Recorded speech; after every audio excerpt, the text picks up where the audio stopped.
I'm from Chicago, and I live in Oak Park, and I am a yoga teacher and a counselor and a woman who is an adventurer and forming a new life. I am 55 years old. I separated and have gone through a divorce in the last 5 years. Divorce is really painful, even in the best circumstances. It's just difficult. I really believe the early walks in the morning set me up for the whole day. I feel good, even if it's raining or snowing. I really enjoy seeing my friends every day. I have a wide variety of friends, very close friends. I really treasure and value and consider them a great gift. May you be at peace. May your heart remain open. May you awaken to the light of your own true nature. May you be healed. May you be a source of all healing for all beings. Diana is a woman evolving. I love her because she's always changing, and that's what life is about, not standing still. Changing, growing, learning, and that's Diana. I'm having a facelift, which was difficult for me to say for a long time. One of the reasons I'm doing this facelift is that I have a whole new life. So I feel, what an opportunity. I'm having my crepey chin pulled back, and then this little waddle here will be removed, and then these little, I don't know what they're called, will be removed also. I'm just hoping to achieve a cleaner line, a smoother neck, and just an overall more youthful appearance.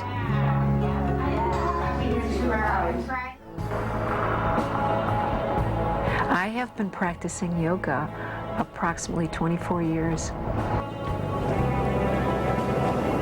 Bringing in more energy through the breath. I have been teaching about 10 years now. And allowing the lips to separate.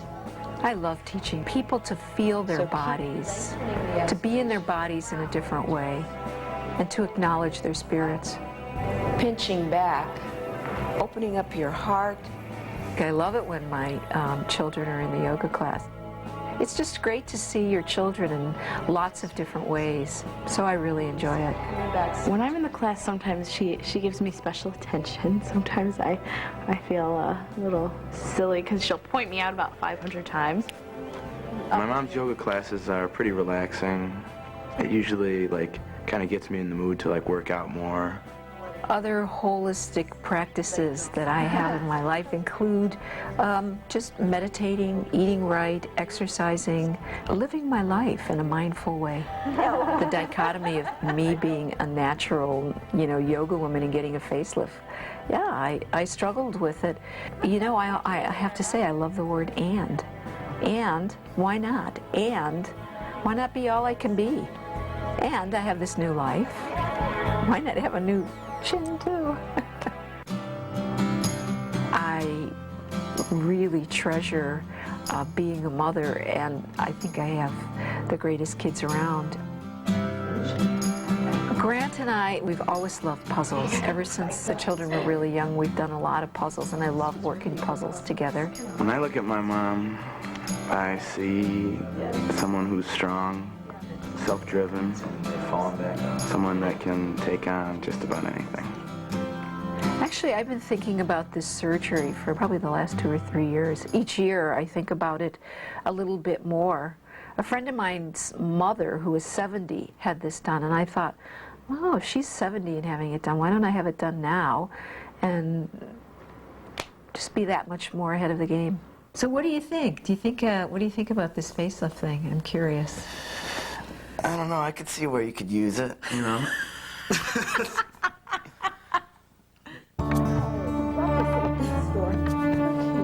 One of my favorite things to do with my mom is going to a bead shop, and there we'll make bead necklaces or bracelets for one another. She is one of my best friends, in a mother sort of way. It's a different kind of friendship. Oh, okay, look at this beautiful red. Oh, I do like. Isn't that? I think when I first told Shayna about the surgery, she was shocked. and maybe even a little disappointed. It was a shock. At first, I told her that I felt like it was kind of an oxymoron that she was a yoga teacher and getting a facelift, but at the same time, if that's what she wanted to do, if that's what made her happy, then I thought she should do it, and I told her that. And the church is with a... I don't think there'll be a drastic change, but I think it will be slightly noticeably nicer. I mean, just softer, less crinkly, and a little more youthful. Here is your good luck necklace for your surgery, so that it will make a miracle for whatever you want done. I'm going to be on the billboard for the best. So I neck. christen the The best neck. the miracle. Here, let The me best tighten it. neck in Oak Park.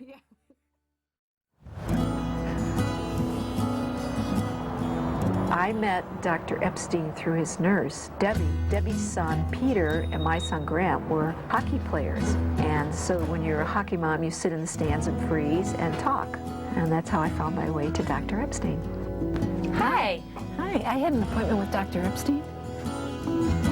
Hello, Diana. The physician consultation process consists of me taking a history, finding out what her needs are and why she's having this procedure. Well, I would like this little, I call it a waddle, taken off, and these sort of droopy things lifted, and then kind of this crepiness in my neck pulled back. People undergo a facelift procedure to reproduce what Mother Nature has taken away. With the facelift procedure, you're going to redefine the jawline by elevating these soft tissues in the cheek here. At the same time, it's going to soften these so-called marionette lines, or what's called the nasolabial fold.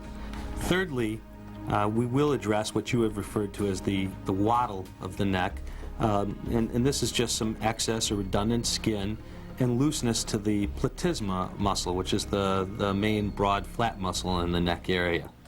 The surgical procedure itself is going to be done through incisions that start up in the hair, come in front of the ear, and wrap very closely behind the ear and back into the hair. There's another incision that's made just underneath the chin, and of course you'll have a similar incision around this ear, okay? Are these sutures? They're actual small little hair-like stitches or sutures that will be placed there.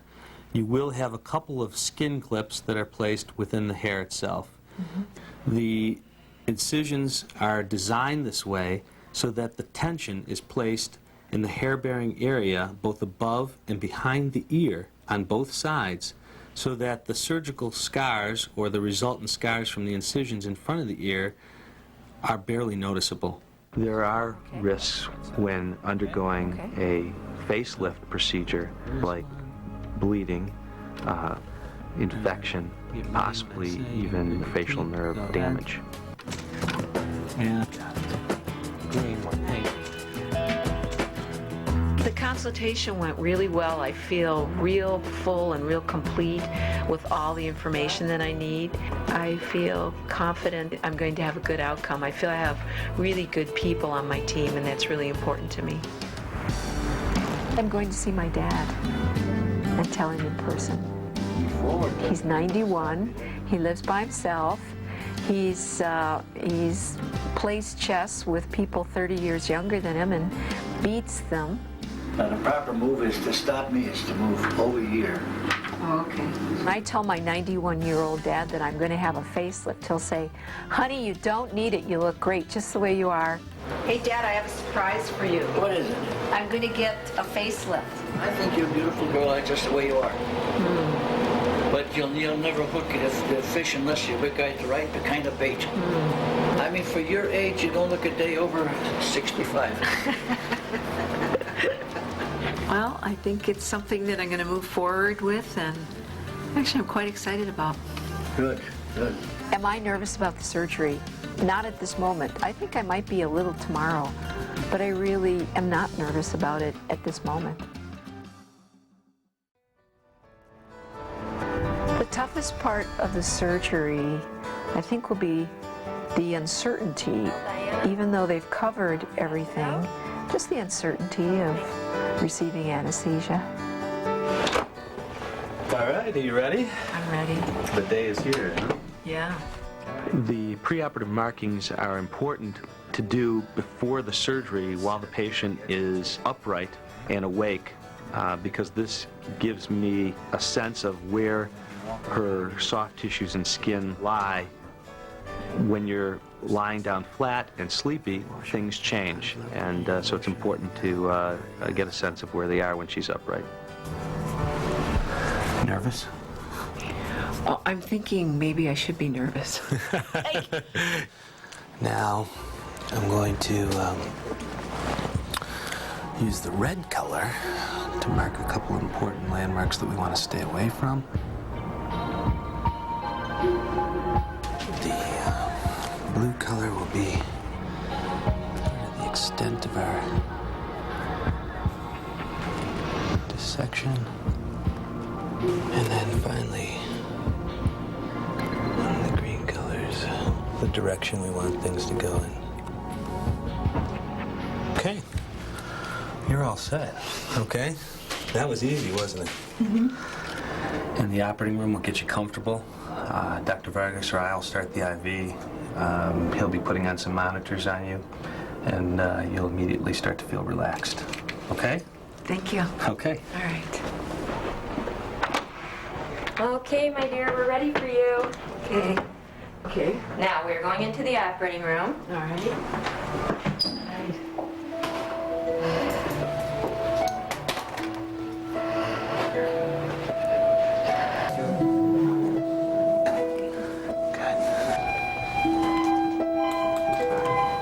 Right now, we're preparing the skin and hair. Okay. And we put antibiotic ointment in the hair primarily to keep it out of the way during the procedure, because many of the incisions and the work is done in the hair on purpose to camouflage the scars.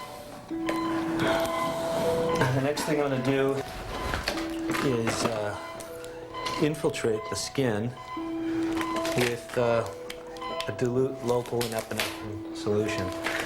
The epinephrine is there to shrink up the blood vessels so that there's less bleeding throughout the operation and better visibility. And then, of course, the local or the lidocaine is there to anesthetize her. As you can see, she's not completely under a general anesthetic. She's not completely asleep.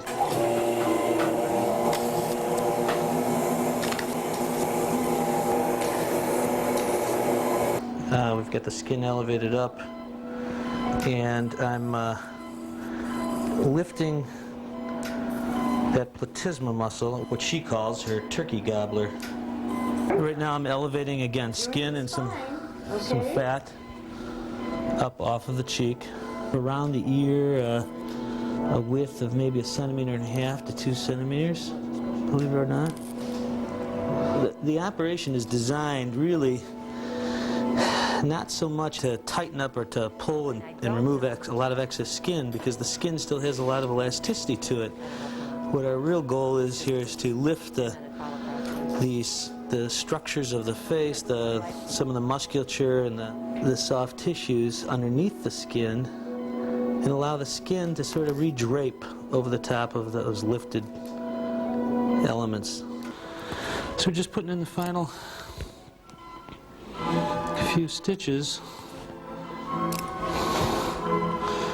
At the end of the operation, when Diana wakes up from the operation, she'll have a bulky dressing on her head and neck area.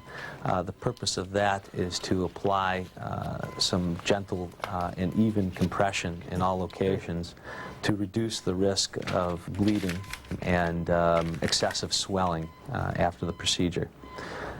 She will wear that for about 24 hours. She will be then tended to by a nurse for that 24 hours. The nurse will bring her back to my office the following day. I'll take that dressing down and put her in a sleeker compression garment. The recovery time for this procedure is anywhere between 2 and 4 weeks. The first week and a half to 2 weeks, she can expect quite a bit of bruising and swelling, which will go down over that time fairly rapidly. She won't fully realize her potential for probably a couple months. The surgery went fantastic. It went very smoothly. This first 20 hours post-op is probably the most critical part of her recovery process. She gets through that with really no complications. There's a good chance that she won't have any in the future. You're gonna look right there. Okay?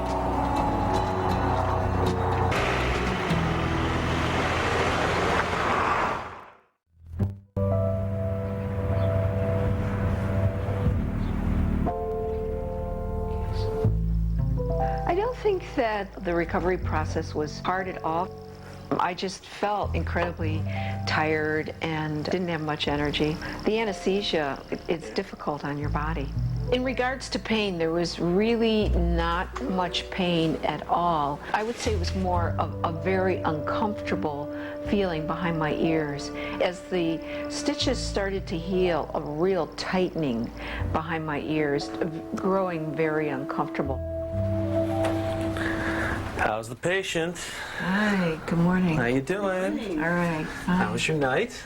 My primary reason for seeing Diana the next morning after the surgery is to remove the dressing that was applied, also to evaluate any potential problems that she may have endured in the first 24 hours. So first thing we're going to do is I'm going to help you get out of the bed, and then we're going to have you sit on the edge over here so I can be on both sides of you. After the bandages were off and the swelling went down, I was surprised because the structure of my face, I was sort of scared because everything was so tight and even my jaw was kind of pointy, and I thought, oh my gosh, it's too much. Oh my gosh. Don't look at the hair. I couldn't see a big difference at all because I was very swollen in the beginning, and it was hard to see what I really look like. And they said, you'll keep changing daily. I felt like I was morphing, morphing continually, you know? Okay. For the first week and a half to 2 weeks, she can expect quite a bit of bruising and swelling, which will go down over that time fairly rapidly. She won't fully realize the potential of the results for probably a couple months. All right? Okay. Thank you. You bet. When I first came back to my yoga class, I have to say that I struggled with this surgery, being a sort of an organic person, and to openly tell my classes that I've had this surgery was difficult. So the first time back, several of my students came up right away and just said, "You look fantastic." And I'd do it in a minute too. And so that actually was quite comforting. And as time has gone along, I'm quite comfortable with saying facelift because I thought, oh, I'm not the kind of woman that would ever have a facelift. And why not? You know, I'm in a whole new chapter of my life. I didn't make a drastic change. I just feel I sort of slowed the aging process. It's interesting in terms of the surgery. I do feel more comfortable wearing a scoop neck, and I also stopped wearing a lot of necklaces that were close to the neck. And now I find myself wearing those and being quite pleased about it. So I have made a shift in terms of what I'm wearing. Jewel necks and things like that. These flowers. I know, this color is... I'm really grateful to just to have an extra few years because I'm in a time of my years when the aging process is definitely moving forward, and I'm sort of grateful to have a little reprieve of sorts. So I'm wondering, you know, here I was, this sort of natural mom making homemade granola and yogurt and no sugar. And no sugar in the house. And so here I am 20 years later getting a facelift. There's always the and in life, right? Yeah. In the beginning, I was very shocked and very apprehensive about the surgery due to the fact that it seemed to go against every principle and every belief that my mom had. But the end result is she is happy, and so that makes me happy. So I think that the surgery for her was a good thing. I would say the facelift is sort of icing on the cake. It's not going to make me change, and it hasn't made me change, and it won't make me change in any great way. And yet, it's an addition that's quite a part of who I am. Just the next step on my journey. I can see the improvement. Some people haven't even noticed, whereas others kind of have. I think the doctor did a really nice job with keeping it nothing drastic, but at the same time, I think she looks a lot younger. She does. She looks very good. I like the effects. I'm still the same person, but I just look better. I would say that if you have the time and the money and you really want it, go for it. I think it's real important to look at your motivations. What are you really wanting from this? If you're having the surgery thinking, oh boy, I'm going to meet a man, I think that that would be fruitless. But if you were to want the surgery to just enhance your life or just be more of who you are or just feel a little bit better about yourself, Just bring them in. then I would say go for it. In the back seat of the car, right?